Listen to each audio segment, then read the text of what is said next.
कि माता पार्वती और भोले बाबा बैठे हुए थे, और जैसे ही बैठे हुए थे अब तो पार्वती मैया के मन में एक बात आ गई। कहने लगे भोले बाबा देखो सभी के महल दुमेला बन गए हैं और हमने इस गुफा में काफी समय व्यतीत कर दिया। अरे कोई ऐसा उपाय करो ना जिससे हमारा भी एक छोटा सा महल बन जाए। भोले बाबा कहने लगे देवी देखो हम बना तो देंगे लेकिन हमारे पास में कोई छोड़ेगा नहीं, हमसे छीनने वाले बहुत हैं।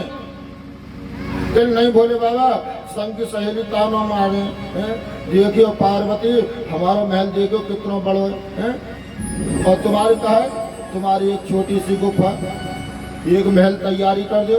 भोले बाबा कहने लगे ठीक है तो पार्वती तुम्हारे लिए एक ऐसा नगर बसाऊंगा जो अभी तक किसी ने नहीं बसाया हो। और भोले बाबा ने एक सोने का नगर बसाया, और जैसे सोने का नगर बसाया और उस समय जो प्रकांड ब्राह्मण था वह था रावण। कहने लगे गृह प्रवेश कराना है और रावण को निमंत्रण भेजा। रावण देव आए, आकर के गृह प्रवेश कराया और गृह प्रवेश कराने के बाद में दक्षिणा दी जाती है। कहने लगे अब काम करो ब्राह्मण को दक्षिणा दो। और दक्षिणा देने के नंबर आया तो कहने लगे हे रावण बताओ आपको दक्षिणा में क्या चाहिए हम उसी को देंगे। कहने लगे भोले बाबा तुम्हें दक्षिणा देनी है तो एक काम करो, कहा ये जो सोने के नगर जो बसाया हो ना ये दे दो मुझे। तो भोले बाबा कहने लगे ठीक है दिया, अब वो दे दिया। अब उसको लेकर के अब तो रहने लगा। भोले बाबा बोले कहा पार्वती कैसी रही, हमने कही नहीं हमारे घर कोई ना छोड़े। अब वो उस नगर में रहने लगे और राज्य करने लगे। अब प्रजा कहने लगी महाराज सुना है जो राजा होता है और उसकी रानी नहीं होती तो उसे अपशकुन माना जाता है, इसलिए आप विवाह कर लो। कहने लगे भाई ऐसी कौन कन्या है जो योग्य इस नगर के योग्य हो। कहने लगे एक काम करो ना, कहा जा पे तुमने नगर मांगो और वाई पे पत्नी मांग लो। ठीक है। और रावण ने भगवान शंकर का महाराज तपस्या करता है, तपस्या करने के लिए बैठ जाता है और भोले बाबा आ गए। और क्योंकि भोले बाबा रावण के गुरु भी हैं, या हमारे जल्दी आ जाओ बहुत से चेला ऐसे हो कि गुरु जी के झोरे ना चल रहे गुरु जी घर पे ही बुला लो, क्योंकि थोड़ा बहुत पेट्रोल फूक जाओ गुरु जी के झोरे जाने में। और गुरु जी आएंगे तो अपना दावत पानी खवाएगा दे देंगे।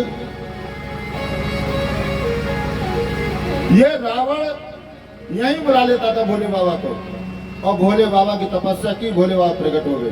कहो रावण क्या बात है। कहने लगे महाराज मुझे एक पत्नी चाहिए। अरे तू तो राजा है कहीं से विवाह कर सकता है। कहने लगे नहीं मुझे ऐसी पत्नी नहीं चाहिए और जैसा नगर है ऐसी ही पत्नी चाहिए। तो बता मांग ले क्या चाहिए। कहने लगे एक काम करो, कहा तुमने सोने की लंका तो वो दे दी, फिर एक काम करो ये जो पार्वती है ना इन्हें और दे दो। भोले बाबा ने ले जाओ और दे दिया। अब बताओ कितने भोले हैं, कोई अपनी पत्नी को दूसरे पुरुष को दे देगा, लेकिन इसने दे दिया। भोले बाबा ने दे दिया ले जाओ और लेकर के चल दिए। आयो लेकर के जा रहे थे। अब भैया यूं के करें चोरी या तो अपने घर और या पति के घर।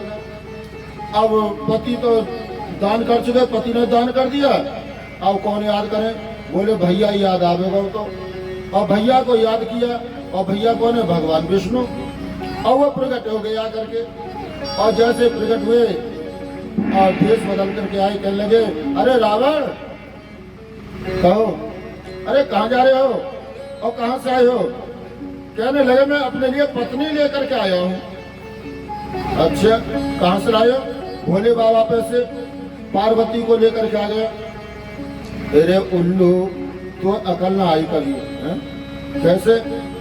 अरे कोई अपनी पत्नी को दे देगा।